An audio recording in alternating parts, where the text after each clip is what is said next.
దామరచర్ల మండలం ఇర్కిగూడెం గ్రామ పంచాయతీ పరిధిలో ఉన్నాము. బీఆర్ఎస్ పార్టీ మాజీ రైతు సమన్వయ సమితి అధ్యక్షులు జక్కుల అమరయ్య గారు మనతో పాటు ఉన్నారు. నమస్కారం సార్. నమస్కారం. మీరు బీఆర్ఎస్ పార్టీలో ఎంతకాలం నుంచి పనిచేస్తున్నారు? మీరు మీ రాజకీయ జీవితం ఎప్పుడు మొదలైంది?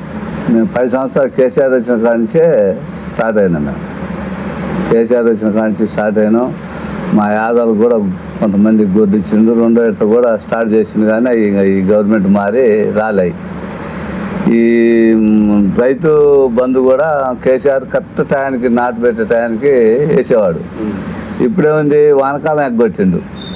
మళ్ళీ యాసంగి కొంతమందికి వేసారు. మా ఇంట్లో 2 వేసారు, 30 మొలకి బంద్ అయింది ఈ పరిపాలనలో. అప్పుడు కేసీఆర్ ఉన్నప్పుడు ఏంది, కేసీఆర్ కిట్ వచ్చేది, హాస్పిటల్కి పోయినా బ్రహ్మాండంగా గవర్నమెంట్ హాస్పిటల్ చూసేది. ఇప్పుడు ఈ చేయి కొద్ది దెబ్బతలితే గవర్నమెంట్ హాస్పిటల్లో పోయినా అది కట్టుకోలే. 2 నెలలు కట్టు ఉంచినా కానీ కట్టుకోవాలి, కేర్ చేసేవాళ్ళు లేడు. లేదు ఇప్పుడు గవర్నమెంట్లో. అప్పుడు గవర్నమెంట్ ఉన్నప్పుడు పసిపిల్లలు కూడా పోయి ఆడ బంగారాలుగా పైసలు చేసుకున్నారు. లేదా కిట్ అని ఆశకు పోయినా కానీ మంచిగా చూసేవాళ్ళు. ఇంటికి వచ్చినా కానీ ఎట్టుంది ఏంది, మరి మంచిగా చేసిరా లేదా అని ఒక ఇన్ఫర్మేషన్ తీసుకునేవాళ్ళు. ఇప్పుడు అసలు ఏం లేదు. ఈ ప్రభుత్వం ఎందుకు వచ్చిందో, ముసలిళ్ళకి 4,000 అని ఇస్తానని ఒక మోసం చేసిండు. ఆడవాళ్ళకి కళ్యాణ లక్ష్మి తులం బంగారం పెడుతున్నా అది మోసం చేసిండు. మరి ఇటు పోతే ఆడవాళ్ళకి 1,500 ఇస్తా, ప్రతి మహిళకి 1,500 ఇస్తానని అట్ట మోసం చేసి ఎట్నో గద్దెక్కిండు కేసీఆర్. ఇప్పుడు కేసీఆర్ కావాలని మొత్తుకుంటారు. ఊళ్ళో ఏముంది, ఏం పని లేదు. ఒక్క పని కూడా చేయలేదు ఇప్పుడు గ్రామ పంచాయతీ తరఫున. ఆ జీతాలు కూడా ఇట్లా నీళ్ళు పెడతలేరు. ఇప్పుడు పరిస్థితి అట్ట అయింది. కార్యదర్శి నడితే అంటుండు పైన రాలేదా ఏం చేయాలని.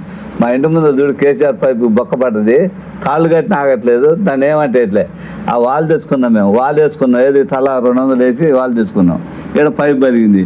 ఎలింగి పెట్టమంటే ఏమంటుండో కార్యదర్శి, మాకు ఆ డబ్బులు వేయట్లేదు, ఏం తెచ్చి పెట్టాలంటుండు. ఏం చేస్తాం, ప్రతి తప్పు చేసారు, జనం అనుభవిస్తారు, అంతకు తప్ప ఏం లేదు. మేము అప్పుడు కేసీఆర్ ఉన్నప్పుడు కరెక్ట్గా రైతు బొమ్మ ఏ టయానికి వేయాలన్నా మందు కట్టలు తెచ్చుకునే రైతు టైం ప్రకారం వేసేవాడు. వానకాలం కానీ యాసం కానీ 5,000 ఇస్తే మటుకేనండి. నేను 15,000 అండి. ఎలగబెట్టింది ఏముంది, ఏం ఎలగబెట్టలే. 12,000 6,000 అన్నాడు. ఇప్పుడు 6,000 ఎలగబెట్టిండు. 6,000 ఏంది, కొంతమందికి వేసి కొంతమందికి వాడి మిరిగిన వీళ్ళకి దెంగుతుండు.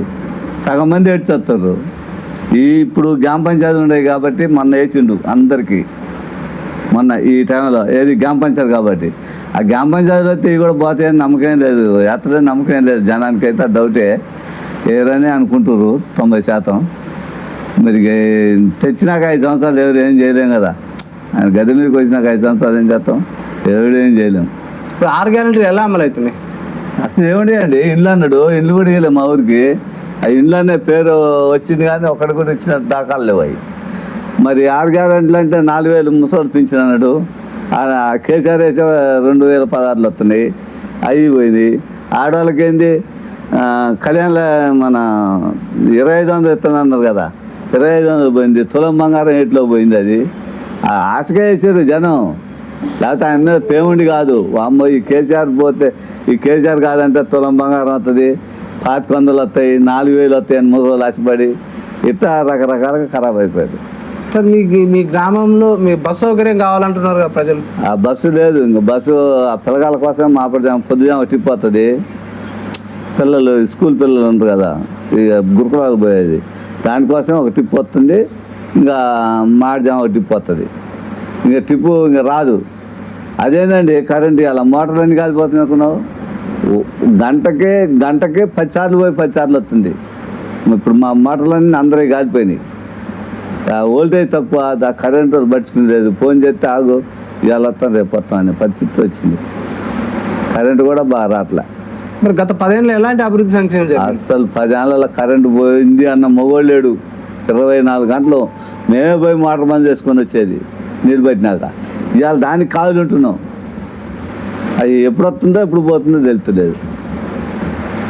ఆ కేసీఆర్ పరిపాలనకి ఈ పరిపాలన పంతనే లేదు. అది కేసీఆర్ మళ్ళీ వస్తేనే మళ్ళీ పరిపాలన మంచిగా ఉంటుంది. కానీ ఈ గవర్నమెంట్ ఉన్న బాగోదు. అది మీ గ్రామంలో డబుల్ బెడ్ రూమ్లు కానీ దళిత బంధు కానీ లేవు, అన్నీ తీసేసారు.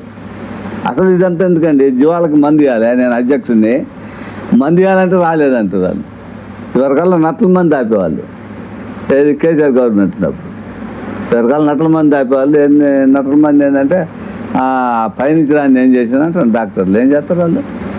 పైనుంచి రాని వాళ్ళు మట్టుకు ఏం చేస్తారు? యాదవ్లో గొర్రెల పంపిణీ ఏ విధంగా జరిగింది మీ గ్రామంలో? మాకు 81 యూనిట్ అయిందండి. అప్పుడు 81 యూనిట్ అయితే 41 యూనిట్ ఇచ్చిండు. ఇచ్చినాక ఎలక్షన్ మూమెంట్లో మళ్ళీ 30 రెండో ఎడతా వదిలినాక ఒక 6 వచ్చినాయి. 6 రాగానే గవర్నమెంట్ మారింది. గవర్నమెంట్ మారి ఇంక వాడిని ఆ గొర్రెలు డబ్బులు డీడీ కట్టినాం కదా, అవి ఇయ్యనంటే నేను ఇక నల్లగొండ అటు ఇటు తిరిగి ఆ డీడీల వరకు మళ్ళీ ఎవరు కట్టిన వాళ్ళకి రిటర్న్ పంపించిన, వచ్చి చేసిన. ఏం చేస్తారు? గత ఎమ్మెల్యే నల్లబోతు భాస్కరరావు ఓటమి కారణం ఏంది? ఓట కారణం అంటే ఇక ఇయ్యనండి, మన మామూలుగా అది ఆశపడి జనం ఇట్టేసారు. ఇక ఆయనకంటే మంచివాడు కూడా లేడు నాకు తెలిసి మా నియోజకవర్గంలో. కాకపోతే ఆయనకి ఏదైనా కోపం కొద్దిగా ఉండా కానీ తర్వాత పిలిచి పని చేస్తాడు. ఆయన ఏదైనా మంచి వ్యక్తిలే కానీ దీనికి ఏంటంటే ఇక ఈ జనం చూసిన ముసలోళ్ళు ఏంది 4,000 వస్తాయన్న ఆశ, ఈ ఆడపిల్లలని కన్నోళ్ళం తులం బంగారం అవుతుందన్న ఒక ఆశ, ఈ అమ్మలక్కలం 2,500 వస్తాయని ఒక ఆశ. ఈ ఆశలు మొత్తం అరేసలేని అందరు కలిసి వేసారు. వేయలేదంటలే, అందరూ ఈ ఆశపడి వేసారు. కేసీఆర్ 10 సంవత్సరాలు ఇచ్చిండు, ఇంకైనా పొడుగంటుండగా. రైతులు కూడా ఎంత 15,000 అంటున్నాయి, ఈయన ఇచ్చేది 10,000, 5,000 వస్తాయిగా అన్నట్టుగా వేసారు. ఇప్పుడు అనుభవిస్తారు. ఎవడు అనుభవం వాడే పడాలి, ఎవడు దూకున్న బంధులో వాడే పడాలి. మీరు గత 10 ఏళ్లలో రాష్ట్రాన్ని అప్పుల పాలు చేసినామని ఇప్పుడు అధికార పక్షం అంటుంది, దీనిపై ఏమంటారు? అప్పులు కాక ఏమైతాయండి, మా గ్రామ పంచాయతీ ఎంత అయిద్దండి అది, దానికి నిధులు అని వచ్చినాయి. గ్రామ పంచాయతీ కట్టిండు, ట్రాక్టర్ ఇచ్చిండు, ఒక ట్యాంకర్ ఇచ్చిండు, బొందరగడ్డ పోతే అది చేసిండు, మరి ఇటు పోతే డంపింగ్ వాటర్ కట్టిండు, ఊళ్ళో రోడ్లు వేసిండు, పైప్ లైన్ వేసిండు, కేసీఆర్ పైప్ లైన్ ఏది తాగునీళ్ళకి. ఇవన్నీ తెస్తే అప్పు కాదని ఏ సోదోడు అంటాడో నాకు తెలియదు. కానీ అప్పు కాకుండా ఎటువంటిదండి, నా ఇల్లు ఉంది, ఇంత డాబా ఉంది, నాకు అప్పు లేదా? అప్పు ఉందంటే వాడు నాకు అప్పు ఇస్తాడా? ఏ ప్రభుత్వం అయినా కానీ గవర్నమెంట్ మన ఇల్లు ఎంతో గవర్నమెంట్ అంతా. అప్పు లేకుండా సంవత్సరాలు చేస్తారు. అసలు మీకు లేదంటే అప్పు కొంత అందరూ అయితే డబ్బులు ఉండేవాళ్ళు ఉండరు కదా. మీ వాళ్ళు కూడా 1,00,000 2 లక్షలు అప్పు తెచ్చుకోవాల్సిందేగా. అప్పుని చేస్తాడు నప్పిస్తాడా? అప్పుని తెచ్చుకోవాలి, కట్టుకోవాలి. మరి ఈయన తెచ్చిండు 1000. ఇప్పుడు ఏమి ఇచ్చిండు? ఏమి ఇవ్వలేదుగా జనానికి. అప్పు లేదా? ఏమైనా తెచ్చింది ఉందా లేదా? ఈ గవర్నమెంట్ తెచ్చింది అప్పు ఉందా లేదా? లేకుండా ఉంటుందండి సంసారం చేస్తే. ఏ ఇల్లు అయినా సరే అప్పు లేని ఇల్లు ఉండదు. ఏదో డబ్బులు ఉండే ఇల్లు ఉంటే ఒక 10 కుటుంబాలు ఉంటాయేమో కానీ 400 కడప, మా ఊళ్ళో 450 కడప ఉంది, అందరికి డబ్బులు ఉంటాయా? అందరూ అప్పు తెచ్చుకునే వాళ్ళే, పంట పడాలని ఇచ్చేయాలి.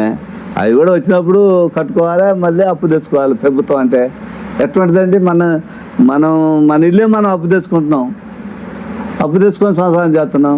ఆ అప్పుల మిత్తిలు కట్టడం మిత్తిలకు అవుతున్నాయి అంటున్నాడు ముఖ్యమంత్రి గారు.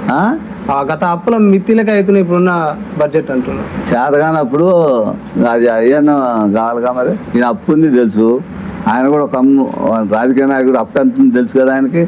మరి తులం బంగారం అంటే ఇస్తున్నాను ఒప్పుకోండు, ఈ 500 ఇస్తున్నాను ఒప్పుకోండు, అప్పు తెలదా? అది ఆయన ఇచ్చిందే 7 చత్తున్నావు నువ్వు. ఇప్పుడు నువ్వు పెట్టు, నువ్వు 5 సంవత్సరాలు ఎంత తప్పు అవుతుందో అంతా తెలిసి ఎందుకు మాట్లాడినావు? నువ్వు అప్పు నుంచి అంతా తెలుసు కదా. తులం బంగారం ఎందుకన్నావు? మరి ఈ ఆడవాళ్ళ ప్రతి మహిళకి 500 ఇస్తున్నట్టు అన్నావు. ఇవన్నీ అప్పులు కావా? అప్పులు లేవా? మళ్ళీ అప్పుడు ఉండకోకలు ఇవ్వకుండా ఉండకోకలు ఇప్పుడు మన కేసీఆర్ ఇచ్చిన కోకలు ఉండేగా, ఆఫీసుల్లో ఉండేయండి, ఆఫీసులు ఉండే ఇవన్నీలే. మళ్ళీ 2 ఇస్తాను, మళ్ళీ మధ్యలో ఒక ఉపకారం పుట్టింది. అది కరెక్టేనా? అదే అప్పు లేకుండా ఇల్లు లేదండి. నువ్వు ఏదన్నా చెప్పు. రాష్ట్రం ఇప్పుడు మన రాష్ట్రంలో అప్పు లేదా? మన భారతదేశంలో అప్పు లేదా? ఉందా లేదా? ఉంటుంది. అప్పు లేకుండా ఉంటుంది. వచ్చినప్పుడు కుప్ప చేయాలి, అప్పు కట్టుకోవాలి, మళ్ళీ తెచ్చుకోవాలి అప్పు. అది సంసారం. అప్పు లేని దేశం ఆడుందండి అసలు? ఉంది అసలు ఏమన్నా? మీకన్నా తెలుసా? మాకంటే తెలియదు అనుకో. మీకన్నా తాతకు మించి ఎక్కువ చేసిన అంటాడు. అంటే అభివృద్ధి తక్కువ చేసిరు, అప్పులు ఎక్కువ చేసిరు అని అంటున్నారు అధికార పక్షం. ఇప్పుడు సంవత్సరం 2 సంవత్సరాలన్నర ఏమీ లేదండి, జనానికి ఏమీ లేదు. మీ అప్పు బూడిందా? బూడిద్దిగా మరి. 2 సంవత్సరాలు ఏమిచ్చిన గ్రామ పంచాయతీ ఇచ్చిన రూపాయ ఇవ్వలేదుగా. ఇప్పుడు మా గ్రామ పంచాయతీ రూపాయి రాలే, పెట్టినే రాలేదు, నువ్వు ఇవ్వలే. ఇప్పుడు అప్పు తీరినట్టేనా మరి? మరి ఏమైనా 10,000 కోట్లు తెచ్చినట్టుండు కదా మన. అది దేనికి ఇచ్చిండు, దేనికి ఖర్చు పెట్టిండు? మరి నేను అప్పు ఎంత తెచ్చిండు? అప్పు లేకుండా అట్టుండదండి. తాత మించిన అప్పు ఉందనుకో, అప్పుడు ఏదో ఒకటి తీసి దెంగాలి, అప్పు తీర్చుకోవాలి, సంసారం చేయాలి. ఇప్పుడు సర్పంచుల కాలం మూసి 18 నెలలు అవుతుంది. స్పెషల్ ఆఫీసర్ పాలన మీ ఊళ్ళో ఎలా ఉంది? ఇంకేముంటుంది? ఏం లేదు, ఏం చేసే పని లేదు. ఇంకేముంది, మా మోటార్ ఏదైనా ఖరాబ్ అయితే మేము పోయి మోటార్ గుంజుకొని దాంట్లో దింపుకుంటున్నాం. పెడతాడు, ఏం చేస్తారు? వాడి మటుకు ఏం చేస్తారు? ఖరీదర్శి మటుకు ఖరీదర్శి ఏం చేస్తాడండి? ఏమన్నా రూపాయి వాడి జీతం 20,000 ఉంటుంది, అది 40,000 ఉంటుంది. 40,000 పెట్టి ఊరిని బాగు చేస్తాడా? దానికి కేవలం ఎంతో కొంత ఎత్తే కదా. జీతంతో డబ్బులు అవుతాయండి. ఆయన జీతం 40,000 అంటే ఆయన పిల్లలు అందరూ బతకాలి, ఆయన ఊరి మీద పెట్టి బాగు చేస్తాడా? మన ఎట్ట బాగా అవుతుంది ఊరు? ఏముందండి బాగుంది ఊరు? ఏం లేదు. శూన్యం, బుద్ధి, జనానికి బుద్ధి వచ్చేటట్టు ఉంది. అప్పు అప్పు అప్పు అనే మాట అనేది అయితే తప్పండి. అది అప్పు నాకుంది, ఇంకోడుకుంది, ఇంకోడుకుంటుంది, అందరికీ తెచ్చుకోవాలి. పంట పడినప్పుడు కట్టుకోవాలి, మళ్ళీ మనం పైరు వేసేటప్పుడు తెచ్చుకోవాలి. తెచ్చుకుంటే అప్పు ఎట్టుంటుంది? అప్పు లేకుండా ఎట్టుంటుంది? అప్పు లేకుండా ఇప్పుడు మన నలుగురు ఉన్నాం, అప్పు లేని వాళ్ళు ఉన్నావా మనం మాట్లాడదాం? అంటే అప్పు సాగు చూపి అభివృద్ధి ఆపొద్దు అంటారా మీరు? అంతే, తెచ్చుకోవాలి, కట్టుకోవాలి, తీయాలి, అభివృద్ధిని చేయాలి. అది తలకాయ అంటే ఇంటికి పెద్దోడు అంటే అది ఊరికి ఇంటికి పెద్దోడు ఎంతో ఆయన ముఖ్యమంత్రి అంత దేశానికి, మన మన మన రాష్ట్రానికి. అప్పు తెచ్చుకోవాలి, ఇచ్చుకోవాలి, పోవాలి. అరే ఒకసారి ఏమో వ్యవసాయ మంత్రి మాట మాట్లాడతాడు, ఆయన ఒకసారి ఉత్తమ్ కుమార్ రెడ్డి ఒకసారి మాట్లాడతాడు, ఆయన ఒక తిరిగి మాట్లాడతాడు. అసలు రైతులకు వేసినాడండి మొన్నటిదాకా వేయలే. ఇప్పుడు ఈ గ్రామ పంచాయతీ వదిలినాక కొత్త వేసింది అందరికి. కానీ అంతకుముందు 2 కార్లు వస్తుంది ఎగ్గొట్టిండు. ఇంటికి 1 ఎకరానికి 2 ఎకరాలకి రైతు బంద్ చేసి ఎగ్గొట్టిండు. ఏం లేదు, మాట్లాడే పనే లేదు. ఎవరిని అడుగుతాం? ఇక మేము పోయేదైనా గోల్ చేస్తే పడిపడక గోల్ చేశారు. ఆయన గోల్ చేస్తే ఆయన వేసి ఆయన ఏం కాదు, అదొక నష్టం. ఎందుకు చేయని 5 సంవత్సరాలు ఆయన కాడ తుపాకీ ఉన్నది, 5 సంవత్సరాలు ఉంటుంది. ఆ తుపాకీ తెలుసుకొని 5 సంవత్సరాలు అయితే అయిపోద్ది. ఇప్పుడు 2 అయిపోయినాయి, ఇంక 3 అయింది. 3 సంవత్సరాలు ఎన్నాళ్ళు తిరిగి వస్తాయి.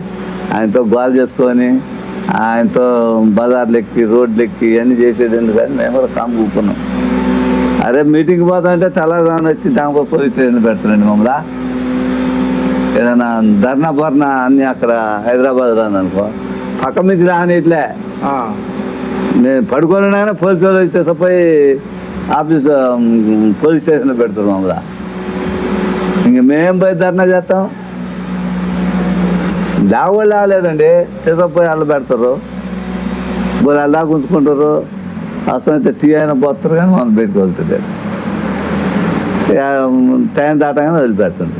సార్, గత ప్రభుత్వంలో ధరణి పోర్టల్ తీసుకొచ్చారు, దానివల్ల భూములు భూ సమస్యలు పరిష్కారం కాలేదు, భూములు కొన్ని ఆక్రమణకు గురైన అంటున్నారు. ఇప్పుడు భూభారత్ చట్టం వచ్చింది, ఇప్పుడు రైతులకు మేలు జరుగుతుంది అంటారా? ఇప్పుడు ఆయన చేస్తే కాదు తెలిసేది, కానీ ఇంతకుముందు మటుకు అయిన భూములు అనేది మనకి భయం లేకుండా ఉన్నాయండి. దాంట్లో ఇప్పుడు ఎక్కడనే ఏమైనా ఉంటే ఏమైనా ఇబ్బంది పడరు ఏమో మనకు తెలియదు, కానీ ఎక్కడోళ్ళు మరి ఎవరికి అందేయో ఎట్టనో అది ఏమైందో కాదు. కొంత కూడా ఈ వారాలు తప్పు చేశారు. వీళ్ళు పట్టశాత కాక ఏది ఆ బొరగాలను పెట్టి పేరు తప్పు చేసి అది తప్పు చేసి కొట్టారు. కానీ ధరణిలోకి కరెక్ట్గా చేసినవాడు ధరణి మించింది లేదు. ఇప్పుడు నువ్వే నేనే ఇవ్వాలని అనుకో, నేను 10 మంది పిల్లగాలను తీసుకుపోయారే కంప్యూటర్ కార్డు ఉండి కొట్టరా అంటే వాళ్ళని తప్పు కొట్టి అట్ట కనుక ఇబ్బందులు పడరు. కానీ సరిగ్గా వాళ్ళు కనుక పని చేసినట్టయితే ఆఫీసర్లు ఈ ఇబ్బందులు లేకపోయాయి. కొంత వాళ్ళతో ఆన్లైన్లో చేసే వాళ్ళతోటి తడబడదు అది ధరణి. లేకపోతే ధరణి మించింది లేదు. భూమి నిద్రపోయేది, అసలు ఎటు కదలకుండా పోయేది. నేను అంతకుముందు కాంగ్రెస్లో కూడా చేసింది నేను. కాంగ్రెస్లో కూడా అప్పుడు ఉన్న ఫస్ట్లో వైఎస్ రాజశేఖర రెడ్డి ఉన్నప్పుడు ప్రతి సంవత్సరం మా పొలాల కోసం 10 రూపాయలు రోజు సంవత్సరానికి నేను ఒక 50-30 వేలు ఖర్చు పెట్టేది వాళ్ళకి. ఎందుకను ఈ కార్యదర్శి ఉన్నప్పుడు ఏం చేసేది, ఈ వారం ఉన్నప్పుడు కొరత ఒకటి తప్పించిపోయేదాడు, వచ్చేవాడికి డబ్బులు కట్టాల్సి వచ్చేది అది చేయమని. ఇప్పుడు కేసీఆర్ ఇది వచ్చింది, ధరణి వచ్చినాక రూపాయి అనేది తెలవదండి ఆఫీసర్లకి. మళ్ళీ వచ్చింది, మళ్ళీ డబ్బులు అయితేనే పని అవుతుంది. గత ప్రభుత్వంలో విఆర్ఓ వ్యవస్థను తొలగించారు, అదే వ్యవస్థ ప్రభుత్వం తీసుకొచ్చి అదేగా లంచాలు. ఇప్పుడు జనాలుగా డబ్బులు వసూలు చేయాలంటే మరి వాళ్ళు ఉండాలి, లేకపోతే ఏముంటుంది అది. ఆఫీసర్లు లేనప్పుడు మనకి అసలు ఏం భయం, దేని గురించి వాళ్ళు దేనికండి రిజిస్ట్రేషన్ చేసుకోవాలంటే అటు చేసుకుంటున్నాం. ఈ కార్యదర్శి వచ్చి ఇప్పుడు నీ రాత్రు మళ్ళీ వాడికి ఎక్కిస్తారు, వాడి ఎక్కితే వాడు డబ్బులు పెట్టాలి, ఈ డబ్బులు పెట్టాలి, పుష్కలంగా డబ్బులు దొరుకుతాయి. అది దొరకవు కదా డబ్బులు. రైతుకి వ్యవస్థ మరి మంచి చేస్తుందా చెడు చేస్తుందా? ఇది చెడే, ఇంతకుముందు చేసింది కదా, ఇది చెడు చేసాక తీసేసింది. లంచాలు తిని వాడికి ఎక్కించి వీడికి ఎక్కించి ఆఫీస్ చుట్టూ జనం తిరిగి. ఈ 5 సంవత్సరాల క్రితంలో ఆఫీసులో ఉన్నాడా జనం? ఒక పిల్ల ఉండరా, ఎంఆర్ఐకే పని లేదు. ఇవాళ చూడిపో గుట్టలు పనులు అవుతున్నాయి. జనం పోతుంటే అలా డబ్బులు వస్తాయండి. జనం లేకుండా రైతు కాంచి డబ్బులు లాగాలంటే వాడికి ఎక్కియాలి వీళ్ళు. సార్ గత ప్రభుత్వంలో బెల్ట్ షాపుల నియంత్రణ జరగలేదు, ఇప్పుడు కూడా ఆ బెల్ట్ షాపులు అట్టే కొనసాగుతున్నాయి. దానివల్ల తాగుడుకు బానిస అయిపోయి ఎన్నో కుటుంబాలు చిన్న భిన్నం అయిపోతున్నాయి. ఒక పార్టీ సీనియర్ నాయకుడిగా ఈ బెల్ట్ షాపుల నియంత్రణ ఎట్లా చేపట్టాలంటారు?